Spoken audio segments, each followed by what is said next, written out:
आज सेट पे रौनक लगने वाली है क्योंकि हमारे साथ मौजूद है काशिफ खान। शुक्रिया आपकी मोहब्बतों का, चाहतों का, राहतों का, रफ़ाक़तों का, रक़ाबतों का, अदावतों का, साथों का। शुक्रिया प्यार का, इज़हार का, इनकार का, इकरार का, तकरार का, इस बार का। वैसे बात पकड़ना कोई आपसे सीखे? जी जी, बात भी गुड।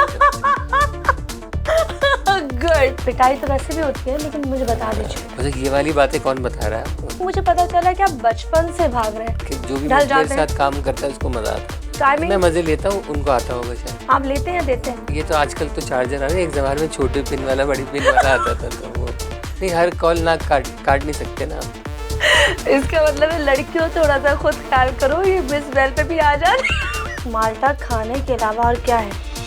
केला होगा। क्या शाम में सुबह होती है? बच्चे होने में लाइट बंद करने का कोई ताल्लुक नहीं। मैं अब कुछ नहीं कहना चाहता, मज़े ही मज़े में बात बहुत आगे चली गई।